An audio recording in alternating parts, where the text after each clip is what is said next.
Saya mahasiswi Institut Medika Dr. Gigi Suherman, Prodi D3 Kebidanan semester 4. Nah, di sini saya akan menjelaskan teknik pengisian buku KIA pada ibu hamil.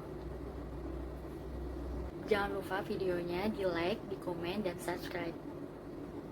Nah, jadi saya akan menjelaskan apa sih itu buku KIA. Jadi buku KIA itu merupakan buku milik keluarga yang disimpan di rumah dan dibawa setiap kali ibu dan anak ke fasilitas kesehatan maupun pemerintah dan swasta dimanapun berada dan mendapatkan pelayanan kesehatan ibu dan anak.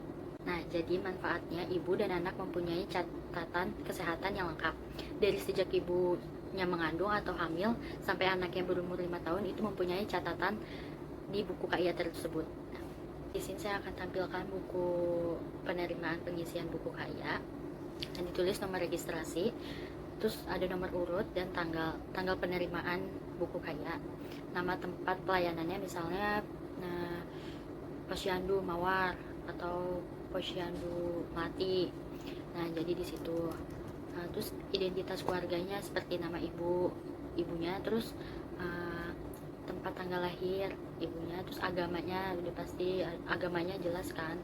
Terus pendidikan terakhir misalnya SMA, SMP, D3, S1 ditulis. Nah, di sini saya akan menjelaskan biodata suami. Nah, biodata suami, nama suami, tempat tanggal lahir suami, agama, terus pendidikan misalnya terakhir SD, SMP itu ditulis. Kalau misalnya SMA ditulis pendidikan terakhirnya SMA. Nah, kalau pekerjaannya ditulis seperti wira swasta, wirausaha, PNS atau buruh. Terus pengisian alamatnya, alamat tempat tinggal, terus nomor telepon, nama anak yang terakhir. Terus kalau nggak punya anak strip aja. Terus tempat tanggal lahir anak ditulis ya. Di sini saya akan menjelaskan catatan kesehatan pada ibu hamil seperti ini. Terus hari pertama, hari terakhirnya tanggal berapa, terus tafsiran persalinannya itu petugas kesehatannya yang isi.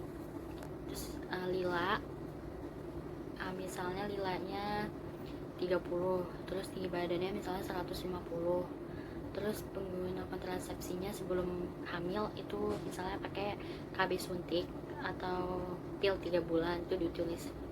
Tanyakan kepada si pasiennya tersebut. Nah, riwayat penyakit yang diderita ibu, terus riwayat alergi seperti alergi obat. Terus di sini hamil anak keberapa, jumlah persalinan yang keberapa, jumlah keguguran yang keberapa, apa pernah keguguran atau tidak, tanyakan kepada pasien. Lalu jumlah anak yang hidup itu berapa, jumlah lahir atau yang mati, yang meninggal itu ada berapa. Terus jumlah anak yang lahir kurang bulan seperti 37 minggu ke kurang lebih 37 minggu. Nah, jarak kehamilan pada persalinan pada anak terakhir itu berapa bulan atau berapa tahun.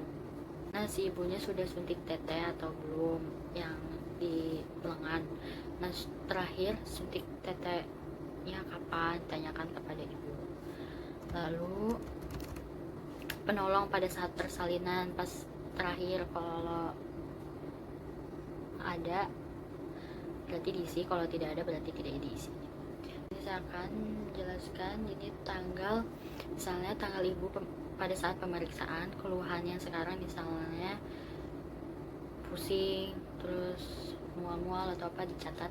Terus tekanan darahnya, berat badannya, umur kehamilannya, tinggi fundusnya, letak janinnya, denyut jantungnya itu ditulis. Nah, di sini saya akan menjelaskan yang ini. Terus kaki bengkak, dilingkari min atau plusnya sesuai dengan pasien tersebut. Lalu hasil pemeriksaan laboratoriumnya tulis juga. Tindakan terapi seperti TT, FE, rujukan atau umpan balik. Terus nasihat apa yang disampaikan, nasihat apa saja ditulis. Terus keterangan, tulis nama tempat pelayanan, nama pemeriksa, dan berikan para pemeriksa. Terus kapan harus datang kembali, sesuai dengan temu janji kontrol berikutnya. Jika di halaman 18, catatan kesehatan pada ibu bersalin dan bayi baru lahir itu Di sini ya, tanggal persalinannya, pukulnya, umur kehamilannya, berapa minggu, terus siapa penolongnya, bidan, dokter atau lain-lain, terus cara persalinannya normal atau tindakan sesar atau apa gitu, tindakan keadaan ibunya sehat, sakit atau pendarahan, demam atau kejang-kejang, leukemia atau berbau dan lain-lain. Nah, ini pada bayinya anak keberapa, terus berat badannya, panjang badannya berapa senti, lingkar badannya berapa senti, jenis kelaminnya perempuan atau laki-laki, di lingkaran saja, terus keadaan bayinya di checklistin saja kalau ditemukan ada bayi tersebut. Misalnya ada rujukan di sini, rujukan tanggal, bulan dan tahun, jamnya jam berapa, dirujuknya ke fasilitas mana, rumah sakit yang lebih layak. Nah, alasannya dirujuk, diagnosa sementaranya tulis dengan jelas, terus tindakan sementaranya misalnya obat-obatan yang diberikan sebelum dirujuk, yang merujuk, tanda tangan, nama petugas yang melakukan rujukan tersebut. Lalu, nah sini ada umpan balik diagnosa pada tempat rujukan, tindakan atau obat-obatan yang diberikan, anjuran, tanggal, dan penerimaan rujukan.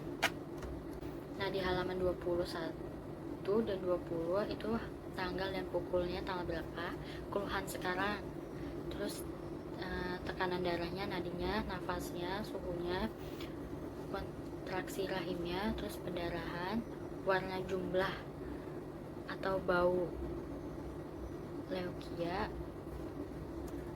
terus BAK-nya itu sesuai dengan, terus produksi ASI-nya, tindakannya seperti FE, terapi lainnya seperti rujukan, umpan balik. Nah, nasihat yang disampaikan, keterangan. Nah, jadi saya akan menjelaskan pelayanan pada Ibu Nifas. Nah, di situ ada tanggal, bulan dan tahun, itu tahun pelayanan KB yang diberikan. Nah, tempatnya itu misalnya di puskesmas atau di posyandu.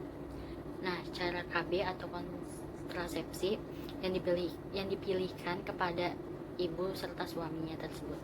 Lalu di halaman 22 dan 23 itu ada keterangan lahir seperti nomor tanggal lahir, nama bayi, terus kelahiran keberapa, terus berat badan, panjang badan, isi dan lain-lain. Nah di halaman 49 itu ada kesehatan anak. Nah kesehatan anak itu diisi oleh petugas kesehatan. Kunjungan 1 itu pada kontak pemeriksaan neonatus oleh petugas kesehatan dan bayi baru lahir umur 6 jam sampai 48 jam atau dilaksanakan pada hari pertama. Nah kunjungan kedua itu tanggal kontak pemeriksaan neonatus atau bayi oleh petugas kesehatan pada bayi baru lahir umur 3 hari sampai 7 hari atau dilaksanakan pada hari ketiga. Kunjungan ketiga itu pada 2 minggu. Kontak pemeriksaan pada bayi oleh petugas kesehatan pada bayi baru lahir itu pada 8 sampai 28 hari atau 2 minggu. Nah, di halaman 50 sampai 53 itu ada catatan penyakit dan masalah perkembangan. Tanggal pemeriksa itu kapan, penyakit atau masalahnya atau perkembangannya atau keluhannya diisi, terus tindakan atau rujukan atau umpan balik itu tindakannya misalnya obat-obatan, terus rujukan, terus umpan balik, terus keterangan nama pemeriksa atau para pemeriksa itu ditulis. Terus di halaman 54 pemberian vitamin A itu sesuai dengan jadwal meningkatkan kesehatan mata dan pertumbuhan anak seperti di sini. Nah umurnya itu 6 bulan sampai 11 bulan. Jadi umur 6 bulan sampai 11 bulan itu kapsul biru itu vitamin A. Nah umur 12 bulan sampai 59 itu kapsul yang merah. Sekian dari saya atas pengisian buku KIA. Apabila banyak kekurangannya mohon maaf. Assalamualaikum warahmatullahi wabarakatuh.